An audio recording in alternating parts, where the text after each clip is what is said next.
Madam Vice President, if you're watching, there's something I need to say to you. The polls aren't looking great for you right now. It's neck and neck in the swing states, and if you lose the election, Democrats are already getting ready to blame this or that minority community. Some are already pointing fingers at Muslim and Arab voters who aren't, of course, fans of yours right now because of Gaza. So please hear me out when I say three things to you about all of this. First, if you're going to blame a group of voters for a defeat next month, blame white people.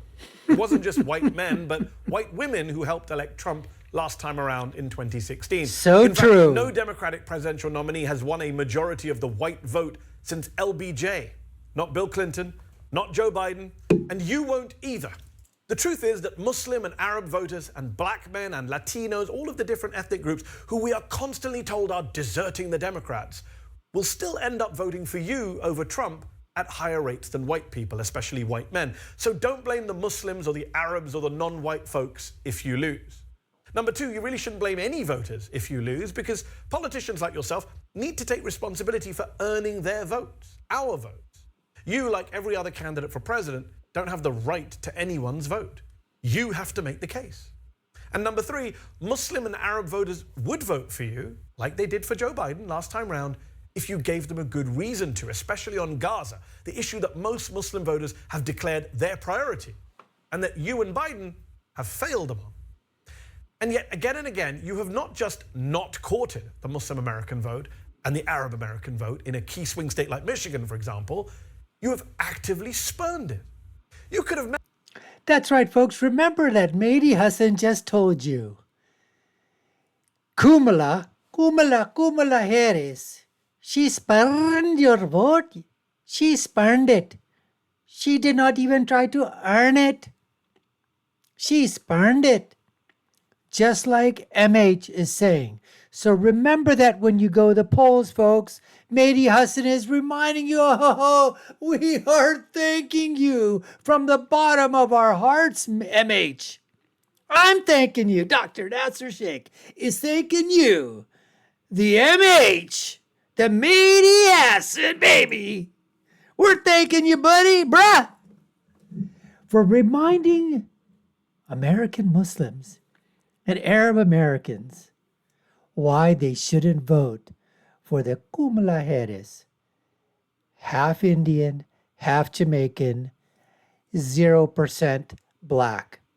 But let's listen to Mehdi give us even more reasons to the Arab Americans and American Muslims on reasons to remind us why we shouldn't vote for Kamala Harris and the Democrats. Take it away, Mehdi. Met with the uncommitted movement, which you said you would do back in August, but you never have. Not once. Not once. Even though uncommitted represents 700,000 Democratic Party voters nationwide, including over 100,000 in Michigan, where, remember, Hillary Clinton lost to Trump by less than 12,000 votes.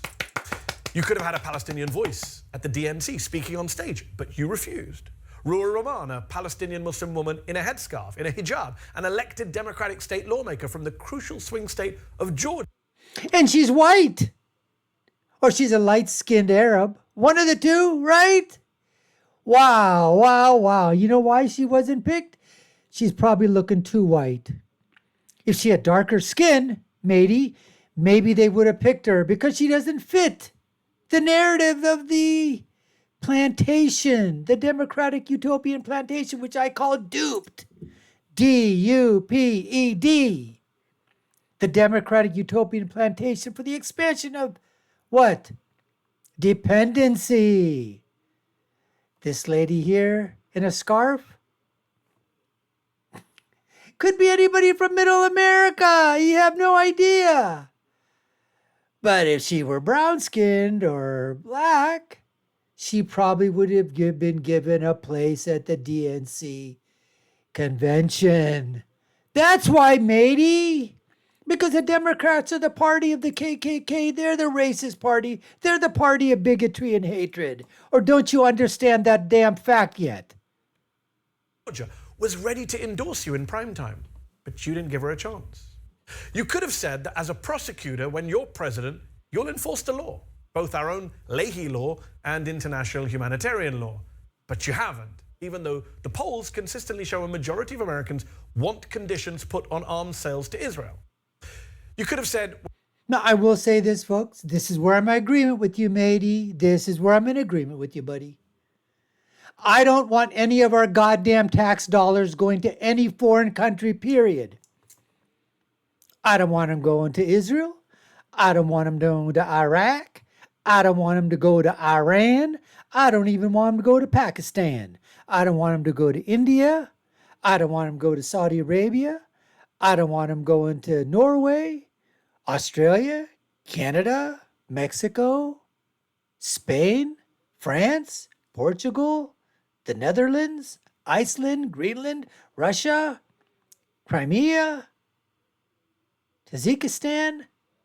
I don't want any freaking American dollar to go anywhere in the world except stay here in the good old US of A. So I agree on this with you, matey. I don't want them going anywhere.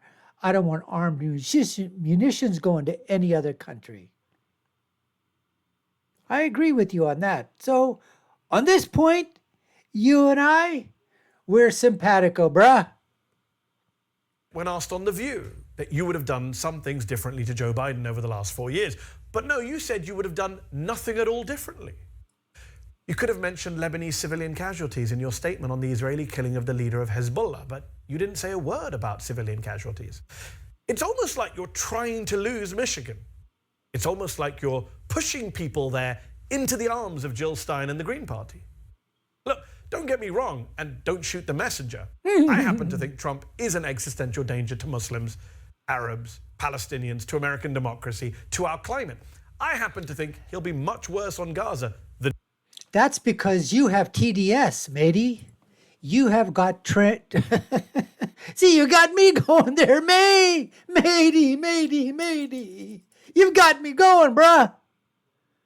You have TDS, Trump derangement syndrome. And unfortunately, as a medical doctor, there's not a cure in the world for that virus that is infecting your body. A vaccine, it's not going to help you.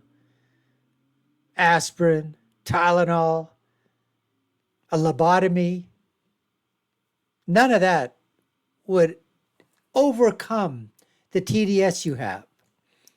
Because everything that you have ever stated about Donald Trump is pretty much factually inaccurate. We know your style, matey. I know your style. You obfuscate, you lie, you libel, you slander, you make stuff up. Oh, every once in a while you may have a nugget of truth there, but remember, even a clock that's broken is right twice a day. Your clock just happens to be broken into many, many pieces. Anyways, I digress. Let's listen to MH finish this off, and let's see what more utterances he can utter and see what else he has to say about this and many other topics. Than you'll be, or Joe Biden has been, though the bar is so low. And I know that Netanyahu and Ben-Gvir want Trump and not you as president come January. But just saying Trump, Trump, Trump is not enough for most people. The reality is that most people, Muslims included, don't just want to vote against something. They want to vote for something. And they are voting for something there, MH. A majority, not a majority, I take that back. There will be Muslims that are voting for Trump. There are Republican American conservatives who have different viewpoints than you, matey. You're liberal. You have social ideas. Your ideas as a Muslim are completely different than my values and ideals as a Muslim, and that's fine. You be the kind of Muslim that you want to be, more social, more outgoing, more, liberal. That's perfectly fine. I can choose to do the same, or I can choose to be a little different. But the fact of the matter is, by you coming on here and saying that, Oh, give the reasons that they can vote for somebody rather than against, as if every Muslim who's voting for Trump is voting against something rather than for something. I can tell you one thing in this election, in the election of 2016, they weren't voting against Hillary Clinton, people. Mehdi, because you have no idea about American politics. I was born and raised here. You weren't. You weren't. You're from across the pond. You have no idea about American politics. You don't know how the American psyche works. You have no idea about flyover country. You have no idea about the forgotten man and woman. You're an elitist. I mean, for God's sakes, you're from England. How much more elite do you have to be than coming from England? How many inches above the saucer is your pinky extended when you drink tea, Mehdi? Answer me that question. That's all I'd like to know. Is it half an inch, 3/4 of an inch, or is it an inch off? Because that's also determines, okay, where your socialite relevancy is.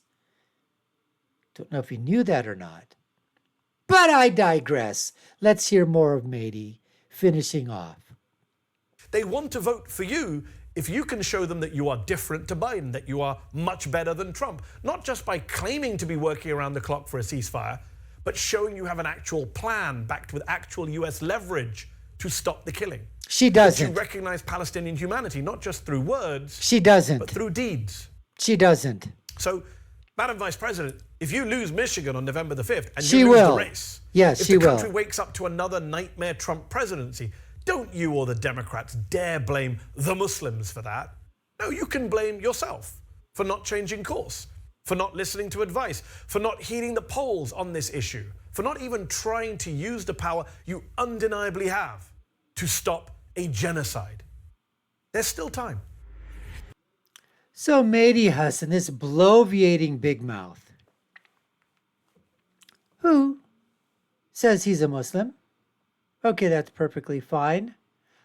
I happen to disagree with probably, I would say, 98% of everything that he stands for. He's a socialist, Marxist, Democrat. I happen to be a conservative, Reagan, Trumpian Republican. Reagan conservative all my life. My parents were second generation. Parents loved Ronald Reagan. Reagan conservative Republican, as were so many of the people that came from Indo-Pak back in the late 60s and early 70s. They became lovers of the Republican Party. I don't know what happened all of a sudden. The same thing that happened, I think, with the black community. Promises were made by the Democrats, promises never kept. And yes, I have to admit that there are in some places that there's room in there's room in the party for the Democrats to absorb Muslim ideas. Have they? Have they absorbed Muslim ideals? Have they, Mehdi? I don't think so. So while you can sit there on your high chair of morality and preach down to us lowlifes and serfs and vassals and slaves that you think we're in the political class under the Republican banner, but please, for God's sakes, don't preach us about the morality of the political legitimacy of the Democratic Party in terms of accepting Muslims into their fold. You don't have an ounce of an idea. Oh, they're accepting you. They'll accept you. If you don't think that if I decide to change and become a Democrat, heaven forbid, that they wouldn't be so accepting of me, they would put me on a freaking pedestal to preach to their choir. That look what happened. That a Republican American, Indo-Pak, Muslim American has now become Democratic. We won him over. They're using you as a tool, Mehdi. They're using you as a tool, and you in turn have become their fool. Anyways, we appreciate you taking the time to watch, everybody out there. You've been watching the Dr. Nasser Shake Show. I've been your host. My name is Dr. Nasser. If you've been already subscribed to the channel, like, share, and follow, y'all know what to do. Comment, share down below. Aren't you happy that Mehdi Hasan gave some great reasons this could be an ad for the Trump campaign? Why not to vote for Kamala Harris? Especially drop it into Michigan territory, Pennsylvania territory, Georgia territory, all the battleground states. It'd be great, because I'll leave you with my final thought, which has always been, when you're right, you're right.